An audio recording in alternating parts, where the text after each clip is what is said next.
नमस्कार मित्रांनो, युवराज अकॅडमी 24 या आपल्या एज्युकेशनल यूट्यूब चॅनलवर मी तुम्हा सर्वांचं स्वागत करतो। नमस्कार मित्रांनो, युवराज अकॅडमी 24 या आपल्या एज्युकेशनल यूट्यूब चॅनलवर मी तुम्हा सर्वांचं स्वागत करतो। तर मित्रांनो, आज आपण अवकाश मोहिमा या घटकाअंतर्गत महत्त्वाचे प्रश्न पाहणार आहोत। T20 प्रश्नाची सीरीज चालू आहे मित्रांनो। यामध्ये पहिला प्रश्न पहा, प्रत्येक प्रश्नासाठी मी तुम्हाला 2 सेकंदाचा वेळ या ठिकाणी देणार आहे। तर चला वेळ न लावता तर व्हिडिओची सुरुवात करूया। मित्रांनो, आपल्या प्लेलिस्ट जर तुम्ही जर पाहिल्या तर 100% तुम्हाला त्याचा फायदा होईल। प्लेलिस्ट सुद्धा आहेत, आरोग्य सेवक आरोग्य सेविका दोहीचे सुद्धा प्लेलिस्ट आहेत, ह्या प्लेलिस्ट तुम्ही पाहू शकता। तर पहा, पहिला प्रश्न आपल्याला या ठिकाणी काय दिलेला आहे, तर अवकाश तंत्रज्ञानात झालेल्या प्रगतीमुळे रिकाम जागा शतकाच्या उत्तरार्धात अवकाश यानाची निर्मिती केली गेली, असा महत्त्वाचा प्रश्न आहे। तर याचं उत्तर तुम्ही मला कमेंट बॉक्समध्ये लवकरात लवकर देण्याचा प्रयत्न करा। चला लवकरात लवकर याचा आन्सर द्या, लवकरात लवकर याचा आन्सर द्या। पहा, अवकाश तंत्रज्ञानात झालेल्या प्रगतीमुळे रिकाम जागा शतकाच्या उत्तरार्धात अवकाश यानाची निर्मिती केली गेली। पहिलं ऑप्शन पहा 19व्या काळामध्ये, त्याच्यानंतर 18व्या शतकामध्ये, त्याच्यानंतर मित्रांनो 20व्या शतकामध्ये आणि 21व्या शतकामध्ये। चला महत्त्वाचा प्रश्न आहे, लवकरात लवकर याचा आन्सर द्या। तर अवकाश तंत्रज्ञानात झालेल्या प्रगतीमुळे 19व्या शतकामध्ये प्रगती झालेले पहा 19व्या शतकाच्या उत्तरार्धात अवकाश यानाची निर्मिती या ठिकाणी केलेली। कोणत्या शतकामध्ये अवकाश यानाची निर्मिती केली, तर 19व्या शतकाच्या उत्तरार्धामध्ये केलेली आहे। महत्त्वाचा प्रश्न आहे, लक्षात ठेवायचा आहे।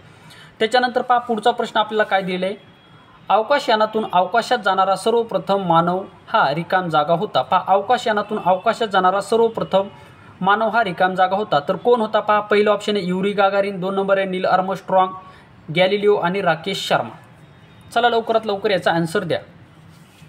तर पहा, अवकाश यानातून अवकाशात जाणारा सर्वप्रथम जो काय मानव होता तो होता मित्रांनो युरी गागारिन। युरी गागारिन होता कोणत्या देशाचा होता, तर तो रशिया देशाचा होता। आणि कधी गेला होता, तर 1961 मध्ये अवकाश यानामध्ये गेला, 1961 मध्ये गेलेला होता। पुढचा प्रश्न पहा, पुढचा प्रश्न 3 नंबरचा, सर्वप्रथम मानवाने चंद्रावर पाऊल कोणत्या वर्षी ठेवले होते। मानवाने सर्वप्रथम चंद्रावर पाऊल कोणत्या वर्षी ठेवले होते, महत्त्वाचा प्रश्न आहे, याचा आन्सर तुम्ही द्या। पहा, पहिलं ऑप्शन आहे 1961 मध्ये, 1969 मध्ये, 3 नंबरचा 1984 मध्ये आणि 4 नंबरचा ऑप्शन आहे 1921 मध्ये।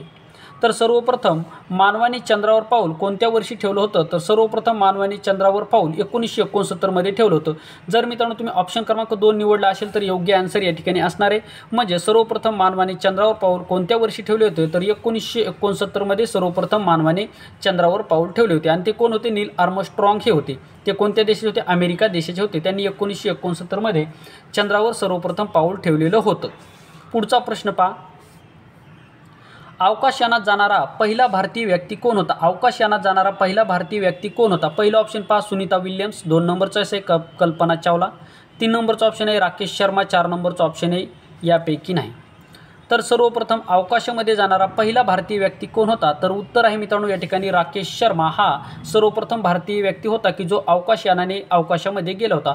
राकेश शर्मा 1984 मध्ये अवकाश यानातून गेलेला होता। आणि तो कोणत्या, तर रशियाच्या अवकाश यानाने गेलेला होता। म्हणजे भारत आणि रशियाची संयुक्त अंतराळ मोहीम होती आणि या मोहिमेमध्ये राकेश शर्मा हा भारताचा पहिला अंतराळवीर होता। महत्त्वाचा प्रश्न आहे, लक्षात ठेवा।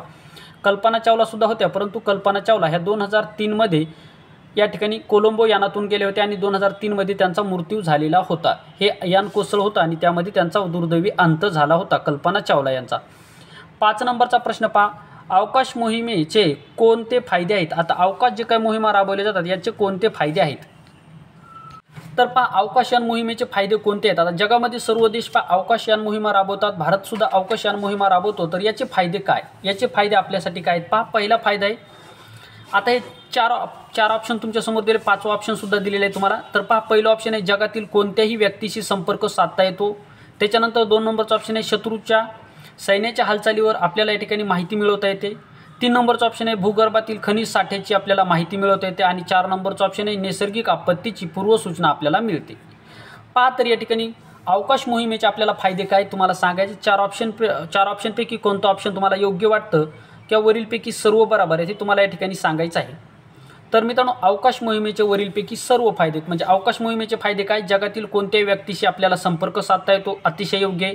त्याच्यानंतर शत्रूतील सैन्याच्या हालचालीबद्दल आपल्याला माहिती मिळते, हे सुद्धा योग्य आहे. भूगर्भातील खनिज साठ्याविषयी माहिती आपल्याला मिळते, हे सुद्धा योग्य आहे. आणि नैसर्गिक आपत्तीची पूर्वसूचनासुद्धा आपल्याला मिळते, हे सुद्धा योग्य आहे. जसे की भूस्खलन असेल किंवा अतिवृष्टी असेल किंवा अवर्षणग्रस्त परिस्थिती असेल, ही संपूर्ण माहिती आपल्याला कशा अवकाश मोहिमेअंतर्गत मिळत असते. म्हणजे वरीलपैकी सर्व फायदे आहेत. तर आशा करतो हे प्रश्न तुम्हाला व्यवस्थितरित्या समजला असेल. पुढचा प्रश्न आपण या ठिकाणी पाहूयात. 6 नंबरचा प्रश्न पहा. रिकाम जागा हा पृथ्वीचा एकमेव नैसर्गिक उपग्रह आहे. कोणता आहे पृथ्वीचा एकमेव नैसर्गिक उपग्रह तुम्हाला सांगायचा आहे. पहा, पहिलं ऑप्शन आहे सूर्य, त्याच्यानंतर चंद्र, बुध आणि मंगळ. तुलनात्मकदृष्ट्या हा प्रश्न सोपा आहे. तर हा पृथ्वीचा एकमेव नैसर्गिक उपग्रह आहे. तर कोणता आहे पहा पृथ्वीचा नैसर्गिक एकमेव उपग्रह. याचा आन्सर तुम्हाला कमेंट बॉक्समध्ये द्यायचा आहे. तर पहा, चंद्र हा पृथ्वीचा एकमेव उपग्रह आहे. पहा, प्रत्येक ग्रहाला आता तसं जर पाहिलं तर मित्रांनो बुध आणि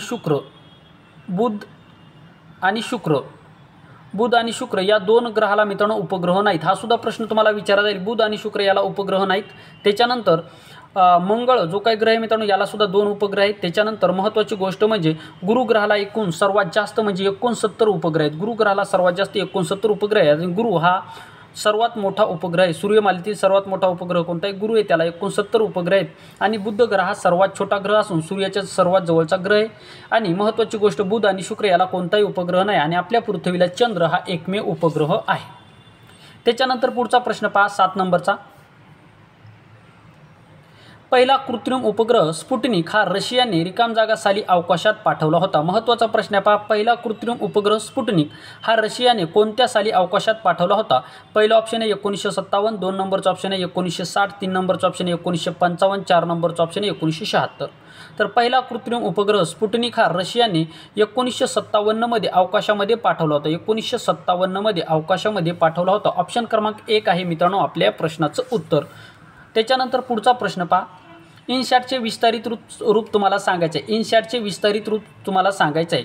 तर पहा, INSATचे विस्तारित रूप काय? तर Indian national satellite, 2 number Indian national solar, 3 नंबरचं इंडियन नॅशनल टेक्नॉलॉजी आणि 4 नंबरचं ऑप्शन आहे यापैकी नाही. चला लवकरात लवकर ॲन्सर द्या. तर इनसॅटचे विस्तारित रूप काय असणार आहे?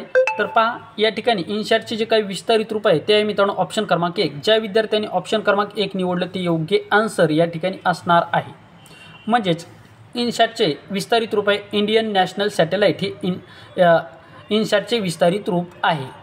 हे जे काय विस्तारित रूप आहे म्हणजे इंडियन नॅशनल सॅटेलाईट हे या ठिकाणी याचं विस्तारित रूप आहे. ऑप्शन क्रमांक 1. ज्या विद्यार्थ्यांनी ऑप्शन क्रमांक 1 निवडलं ते योग्य आन्सर असणार आहे. पुढचा प्रश्न पहा. मित्रांनो, पृथ्वीवरील कुठल्याही ठिकाण भौतिक स्थान म्हणजेच त्या स्थानाचे अत्यंत अचूक अक्षांश व रेखांश निश्चित करणे हे कोणत्या उपग्रहाद्वारे केले जाते? पहा, पृथ्वीवरील कुठल्याही ठिकाणचे भौतिक स्थान म्हणजे त्या स्थानाचे अत्यंत अचूक अक्षांश व रेखांश निश्चित करणे हे कोणत्या उपग्रहाद्वारे केले जाते? हे कोणत्या उपग्रहाद्वारे केले जाते? महत्त्वाचा प्रश्न, याचा आन्सर तुम्ही द्या. पहिलं ऑप्शन पहा, हवामान उपग्रह, ध्वनिचित्र प्रक्षेप उपग्रह, त्याच्यानंतर सैनिक उपग्रह आणि 4 नंबर आहे दिशादर्शक उपग्रह. तर पहा, पृथ्वीवरील कुठल्याही ठिकाणचे भौतिक स्थान तसेच त्या स्थानाचे अत्यंत अचूक अक्षांश व रेखांश निश्चित करणे हे कोणत्या उपग्रहाद्वारे केले जाते? तर हे दिशादर्शक उपग्रहाद्वारे केले जाते. ऑप्शन क्रमांक 4 आहे आपल्या प्रश्नाचं उत्तर. जर मित्रांनो तुम्ही ऑप्शन क्रमांक 4 निवडला असेल तर याचं योग्य आन्सर असणार आहे. ऑप्शन क्रमांक 4 आहे आपल्या प्रश्नाचं उत्तर. पुढचा प्रश्न पहा मित्रांनो, 10 नंबरचा प्रश्न पहा. या ठिकाणी 10 नंबरचा प्रश्न तुमच्या समोर आहे. ज्या उपग्रह भ्रमण कक्षेची उंची भूपृष्ठापासून 2000 किलोमीटर ते 35,780 किलोमीटरच्या दरम्यान असते अशा कक्षांना काय म्हणतात? पहा, भूपृष्ठापासून म्हणजे पृथ्वी तलावरच्या कक्षापासून. पहा, ज्या उपग्रह भ्रमण कक्षेची उंची भूपृष्ठापासून 2000 किलोमीटर ते 35,780 किलोमीटरच्या दरम्यान असते अशा कक्षांना काय म्हणतात? उच्च कक्षा, न्यूनतम कक्षा, मध्यम कक्षा यापैकी नाही. चला लवकरात लवकर आन्सर तुम्हाला द्यायचं आहे. तर ज्या उपग्रह भ्रमण कक्षेची उंची भूपृष्ठापासून म्हणजे आपल्या पृथ्वीच्या भूपृष्ठापासून 2000 किलोमीटर ते 35,780 किलोमीटरच्या दरम्यान असते अशा कक्षांना काय म्हणतात? तर उच्चतम कक्षा असे म्हणतात. ऑप्शन क्रमांक 1 आहे आपल्या प्रश्नाचं उत्तर. तर ज्या विद्यार्थ्यांनी ऑप्शन क्रमांक 1 निवडलं तर योग्य आन्सर या ठिकाणी असणार आहे.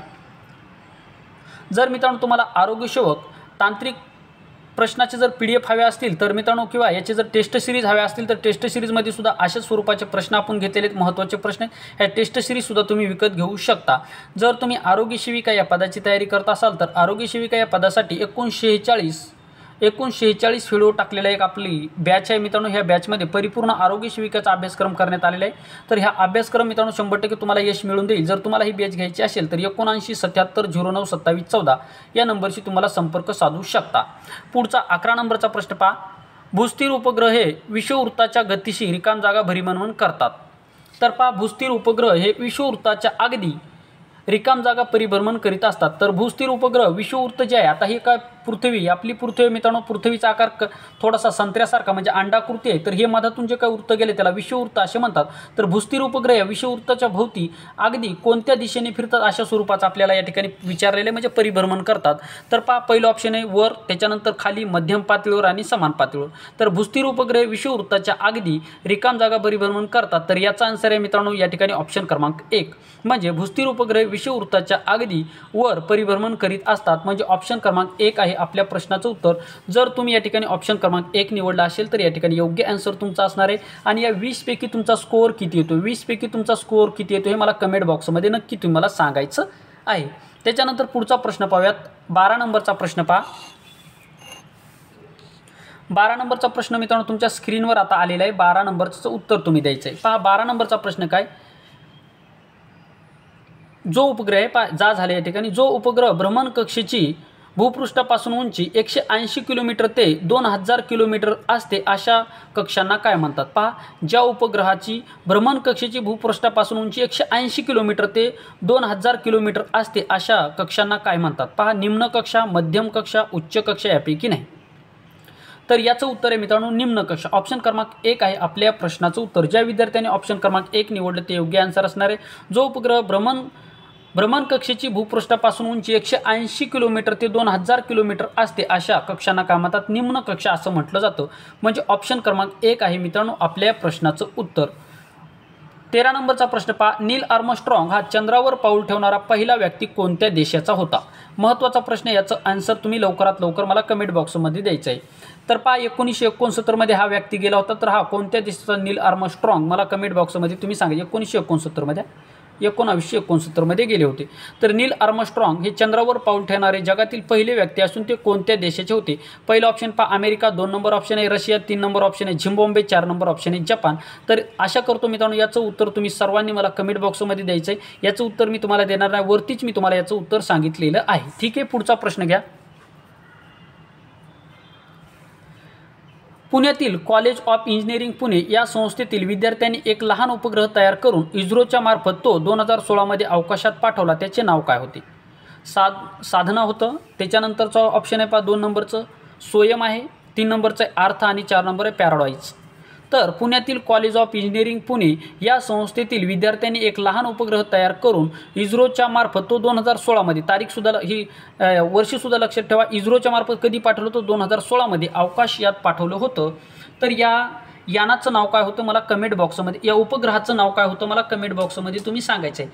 पहिलं ऑप्शन दिले पहा साधना, 2 नंबरचं ऑप्शन आहे सोयम, 3 नंबरचं ऑप्शन आहे अर्थ, 4 नंबरचं ऑप्शन आहे पॅराडाईज. तर पुण्यातील कॉलेज ऑफ इंजिनिअरिंग पुणे संस्थेतील विद्यार्थ्यांनी एक लहान उपग्रह तयार करून इस्रोच्या मार्फत 2016 मध्ये अवकाशात पाठवला होता. त्याचं नाव सोयम होतं. ज्या विद्यार्थ्यांनी ऑप्शन क्रमांक 1 निवडले ते योग्य आन्सर असणार आहे. म्हणजे सोयम होतं त्या उपग्रहाचं नाव काय होतं, सोयम हे त्या उपग्रहाचं नाव होतं. म्हणजे ऑप्शन क्रमांक 2 आहे आपल्या प्रश्नाचं उत्तर. तर मित्रांनो या 14 पैकी तुमचा स्कोअर किती आहे हे तुम्ही मला कमेंट बॉक्समध्ये आत्तापर्यंत सांगू शकता. आणि 14 पैकी 14 तुमचे आले असतील मी अशी तुमच्याकडून आशा बाळगतो. 15 नंबरचा प्रश्न पहा. सूर्यमालिकेतील आपल्या सर्वात जवळचा रिकाम जागा होय. तर सूर्यमालिकेतील आपल्या सर्वात जवळचा रिकाम जागा होय चंद्र होय, मंगळ होय, बुध होय की सूर्य होय. तर सूर्यमालिकेतील आपल्या सर्वात जवळचा जो कोण असेल तर तो आहे मित्रांनो चंद्र. ऑप्शन क्रमांक 1 आहे आपल्या प्रश्नाचं उत्तर. आपल्या जवळचा म्हणजे पृथ्वीच्या जवळचा, आपल्या जवळचा म्हणजे कोणाच्या, पृथ्वीच्या जवळचा. तर तो आहे मित्रांनो चंद्र. म्हणजे सूर्यमालिकेतील आपल्या सर्वात जवळचा जो असेल तो आहे मित्रांनो चंद्र. ऑप्शन क्रमांक 1 आहे आपल्या प्रश्नाचं उत्तर. आणि चंद्र हा आपल्या पृथ्वीचा एकमेव उपग्रह आहे. चंद्र हा आपल्या पृथ्वीचा एकमेव उपग्रह आहे. मग सर्वात जास्त उपग्रह कोणाला आहेत, गुरु या ग्रहाला सर्वात जास्त उपग्रह आहेत. किती आहेत, 69 उपग्रह आहेत. बुध आणि शुक्र या ग्रहाला एकही उपग्रह नाही. लक्षात ठेवा, बुध आणि शुक्र याला एकही उपग्रह नाही. बुध हा सूर्यमालेतील सर्वात तेजस्वी ग्रह ओळखला जातो आणि हा सर्वात तेजस्वी म्हणजे मित्रांनो सूर्याच्या भोवती सर्वात तेजस्वी भ्रमण करणारा बुध हा ग्रह आहे। त्याच्यानंतर शुक्र हा जो काही ग्रह आहे मित्रांनो याला सकाळचा तारा असं सुद्धा म्हटलं जातं आणि शुक्र हा पृथ्वी आपल्या सूर्यमालेतील सर्वात तेजस्वी ग्रह आहे। लक्षात ठेवा शुक्र हा सर्वात तेजस्वी ग्रह आहे। तेजस्वी म्हणजे काय सर्वात जास्त काय मित्रांनो तो त्याचा जो उजेड आहे सर्वात जास्त तेजस्वी म्हणजे त्याचा उजेड हा सर्वात जास्त असतो हे सुद्धा तुम्हाला लक्षात ठेवायचं आहे। आणि सूर्य हा एकमेव तारा आहे। तारे काय असतात मित्रांनो ताराची विशेषता काय लुकलुकत असतात। तारे हे काय करत असतात लुकलुकत असतात। त्याच्यानंतर पुढचा प्रश्न घ्या 16 नंबरचा प्रश्न चंद्रापासून आपल्यापर्यंत प्रकाश पोहोचण्यासाठी किती सेकंदाचा वेळ लागतो। चंद्राचा प्रकाश आपल्यापर्यंत येण्यासाठी किती सेकंदाचा वेळ लागतो अशा स्वरूपाचा प्रश्न आपल्याला विचारला आहे। पहिला ऑप्शन पहा 1 सेकंदाचा, 2 नंबरचा आहे 2 सेकंदाचा, 3 नंबरचा ऑप्शन आहे 8 सेकंदाचा आणि 4 नंबरचा ऑप्शन आहे 20 सेकंदाचा। चला लवकरात लवकर आन्सर द्या। चंद्रापासून जो काय आपल्याला प्रकाश रात्रीला चांदणे त्याला काय म्हणतो आपण चंद्रापासून जो काय प्रकाश मिळतो त्याला चांदणे असं म्हटलं जातं। मराठीमध्ये कधी कधी हा प्रश्न विचारला की चंद्रापासून मिळणाऱ्या प्रकाशाला काय म्हणतात तर चंद्रापासून मिळणाऱ्या प्रकाशाला चांदणे असं म्हटलं जातं। तर चंद्राचा प्रकाश पृथ्वीपर्यंत पोहोचण्यासाठी किती वेळ लागतो तर मित्रांनो याचं उत्तर आहे ऑप्शन क्रमांक 1 चंद्राचा जो काय प्रकाश आहे पृथ्वीपर्यंत येण्यासाठी केवळ 1 सेकंदाचा वेळ लागतो म्हणजे ऑप्शन क्रमांक 1 आहे आपल्या प्रश्नाचं उत्तर। 1 सेकंदाचा वेळ चंद्राचा प्रकाश पृथ्वीवर येण्यासाठी लागतो म्हणजे ऑप्शन क्रमांक 1 आहे आपल्या प्रश्नाचं उत्तर। 17 नंबरचा प्रश्न आपण आता पाहूयात। 17 नंबरचा प्रश्न भारताचे पहिले अंतराळवीर राकेश शर्मा हे भारत व रशिया यांच्या संयुक्त अवकाश मोहिमेद्वारे अवकाशात गेले होते तर ते किती दिवस अवकाशामध्ये वास्तव्यास होते। पहा भारताचे पहिले अंतराळवीर राकेश शर्मा होते 1984 मध्ये ते अवकाशामध्ये गेले होते आणि ते भारत आणि रशिया दोघांच्या संयुक्त जी काय अवकाश मोहीम राबवली होती या मोहिमेद्वारे गेले होते आणि ते कधी गेले 1984 मध्ये गेले होते आणि ते किती दिवस अवकाशामध्ये वास्तव्यास होते अशा स्वरूपाचा प्रश्न आपल्याला विचारायचा। तर किती दिवस होते तर ते मित्रांनो एकूण 8 दिवस होते म्हणजे ऑप्शन क्रमांक 3 आहे आपल्या प्रश्नाचं उत्तर। एकूण 8 दिवस ते या ठिकाणी अंतराळामध्ये होते। ऑप्शन क्रमांक 3 आहे आपल्या प्रश्नाचं उत्तर। ठीक आहे पुढचा प्रश्न आपण आता या ठिकाणी पाहूयात। पुढचा प्रश्न पहा मित्रांनो आपल्याला काय दिलेला आहे तो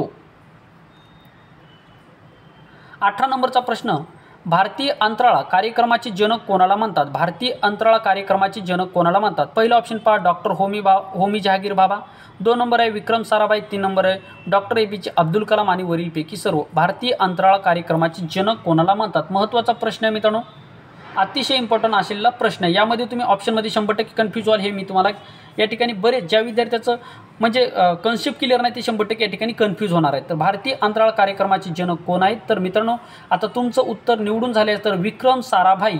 ज्या विद्यार्थ्यांनी विक्रम साराभाई म्हणजे ऑप्शन क्रमांक 2 निवडले ते योग्य आन्सर असणार आहे। भारतीय अंतराळ कार्यक्रमाचे जनक कोण आहे विक्रम साराभाई आणि भारतीय अणुविज्ञानाचे जनक कोण आहे तर भारतीय अणुविज्ञानाचे डॉक्टर होमी जहागीर बाबा आहेत हे लक्षात ठेवायचे आणि डॉक्टर APJ अब्दुल कलाम हे अग्निबाणाचे जनक आहेत। एवढे मुद्दे तुम्हाला या ठिकाणी लक्षात ठेवायचे। तर भारतीय अंतराळ कार्यक्रमाचे जनक कोण आहेत विक्रम साराभाई आहेत आणि भारतीय अणुविज्ञानाचे जनक डॉक्टर होमी जहागीर बाबा, भारतीय अग्निबाणाचे जनक कोण आहेत डॉक्टर APJ अब्दुल कलाम आहेत। म्हणजेच याचं उत्तर काय ऑप्शन क्रमांक 2 ज्या विद्यार्थ्यांनी ऑप्शन क्रमांक 2 निवडले ते योग्य आन्सर असणार आहे।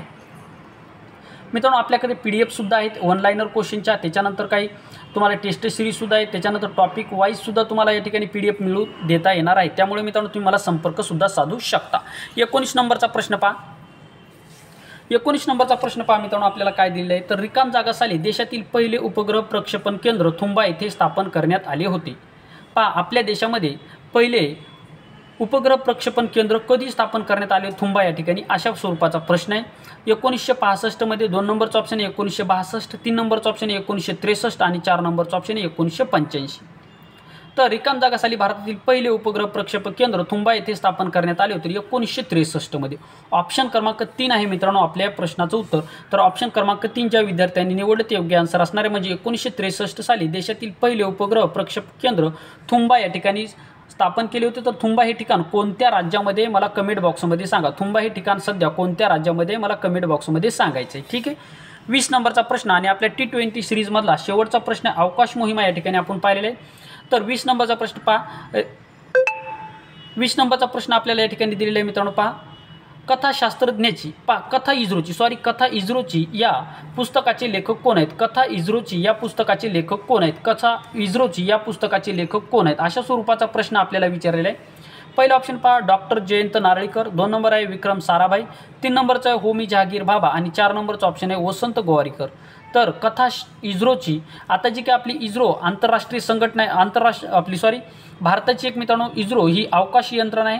या ठिकाणी आपलं जे काही इस्रो अंतराळामध्ये जे काही यानं पाठवते हे इस्रोमार्फत पाठवले जातात। इस्रोची स्थापना 15 ऑगस्ट 1969 मध्ये करण्यात आलेली होती। तर इस्रो जे आहे मित्रांनो या ठिकाणी कथा इस्रोची या पुस्तकाचे लेखक कोण म्हणजे या पुस्तकामध्ये जी काही इस्रो आहे मित्रांनो स्थापन झाल्यापासून तर आतापर्यंतचा इतिहास, ती कशी स्थापन झाली, त्याच्या मागचा इतिहास काय होता, ही संपूर्ण माहिती या कथा इस्रोची या पुस्तकामध्ये दिलेली आहे। तर या पुस्तकाचे लेखक कोण आहेत तर मित्रांनो या पुस्तकाचे लेखक आहेत डॉक्टर वसंत गोवारीकर। म्हणजे ऑप्शन क्रमांक 4 आहे आपल्या प्रश्नाचं उत्तर। ज्या विद्यार्थ्यांनी ऑप्शन क्रमांक 4 निवडले ते योग्य आन्सर असणार आहे। म्हणजे 20व्या प्रश्नाचं आपलं आन्सर काय मित्रांनो, डॉक्टर वसंत गोवारीकर हे कथा इस्रोची या पुस्तकाचे लेखक आहेत। तर आशा करतो मित्रांनो 20 प्रश्न सुद्धा तुम्हाला आवडले असतील। तर आज आपण अवकाश मोहिमा यावर आधारित जो काय आपला टॉपिक नवीन सिलेबसमध्ये दिले यावर आधारित महत्त्वाचे 20 प्रश्न आपण घेतलेले होते। तर हे प्रश्न नक्की तुम्हाला आवडले असतील। प्रश्न आवडल्यास व्हिडिओला लाईक करा, चॅनलवर नवीन असाल चॅनलला सबस्क्राईब करा। तुमच्या मनामध्ये जर मला काही सजेशन द्यायचं असेल तर हे तुम्ही सजेशन मला सुद्धा देऊ शकता। मित्रांनो ह्या काळामध्ये जो काय आता तुमचा संघर्षाचा काळ आहे मित्रांनो, ह्या 2 ते 3 महिन्यामध्ये चांगला अभ्यास करा, यश तुम्हाला मिळणार आहे। आपण जी सीरीज चालू केली ही सीरीज पहा, त्याच्यानंतर आपण जे काय मित्रांनो PDF दिले या PDFचा सुद्धा तुम्ही फायदा घेऊ शकता। तसंच मित्रांनो आपली जे काही प्लेलिस्ट आहे प्लेलिस्ट सुद्धा पाहू शकता। यामध्ये जुना अभ्यासक्रम, नवीन अभ्यासक्रम, त्याच्यानंतर मराठी, इंग्लिश, गणित, बुद्धिमत्ता संपूर्ण अभ्यासक्रम मी प्लेलिस्टमध्ये दिलेले। ही प्लेलिस्ट नक्की एकदा पहा, 100% तुम्हाला त्याचा फायदा होईल। हे प्रश्न नक्की तुम्हाला आवडले असतील, हे सर्व प्रश्न परीक्षाभिमुख होते। तर या ठिकाणी थांबतो मित्रांनो, पुन्हा भेटूया एका नवीन महत्त्वपूर्ण व्हिडिओमध्ये। आपली T20 सिरीज तुम्हाला कशी वाटते कमेंट बॉक्समध्ये मला नक्की सांगा। या ठिकाणी थांबतो मित्रांनो, रजा घेतो तुमची। जय हिंद, जय महाराष्ट्र, थँक्यू, धन्यवाद।